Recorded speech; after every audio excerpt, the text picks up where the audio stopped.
It's the ultimate in school field trips, an entire day spent on board a 19th century schooner, sailing quietly through Traverse Bay. We decided it would be a wonderful experience for them to have some hands-on science, and especially since we've been so concerned about the environment, that this would be a great way for them to have some first-hand experience studying it. Well, we think that part of the learning experience is being in a different environment.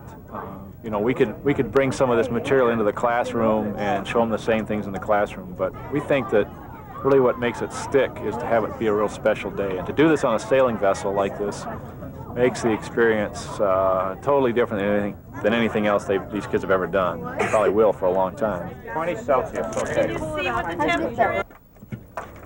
It's a lot of fun, but the trip is no joyride. Every hour is crammed with new information, from navigation to investigating freshwater life forms caught in a 14-foot trawl net. Let's look at these fins. Are there double fins on the back like this, and they rounded off on the back? Take a close look. Yeah, they are rounded off on the back. That means he's in the sunfish family. Because he's got these fins on the back that are rounded off, see? The kids also learned that the fish weren't the only animal to call the Great Lakes home. They also saw a lot about different creatures that I didn't know in the sea. The lake. tiny plankton became strange-looking sea monsters under the magnification of the ship's microscope. See, there's a little front leg there with an eye. Can you see something on the chart? There's bugs inside of it. They're eating Okay, the bosmina up there in the yellow. Okay, have you heard of acid rain? Pollution has always been a hot topic for Great Lakes scientists, and it was just as intriguing for the junior scientists. Gases that come out of automobiles and from factories and power plants that burn coal especially. And those chemicals go up in the air, combine in the clouds, and make nitric acid and sulfuric acid. Then when it rains, they just come down with the rain. Acid rain? You'd think that'd be too difficult for sixth graders to understand.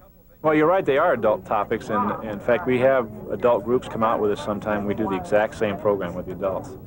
But we think these kids need to know about this stuff now when they're this age, and to develop an interest in it and a concern for it, hopefully.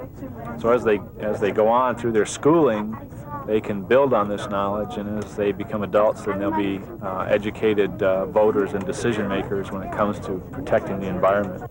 Learning about the environment was just as exciting for the parents who were on board. The field trip on the Malabar is nothing like the field trips that Lori Zachrich went on. No, we didn't get to do things like this, but I don't think that we had such an urgency about taking care of the environment when I was young. It just seemed to be a given that it was there and it was clean and nothing could happen to it. And I think nowadays kids are very aware. I think our school has a recycling program. You know, they don't throw their paper away, they put it in the recycling bin. And so these kids are more conscious and more aware of the fact that the environment needs their protection. Yeah, the next I was out of holding the it on the northeast. wrong end. Look at. The school ship is such a success that there are plans to build another schooner dedicated solely to education, and a local company is donating nearly $250,000 to help make that possible. I'll have more on that story tomorrow. On board the Malabar, this is Ric Mixter for Take 5.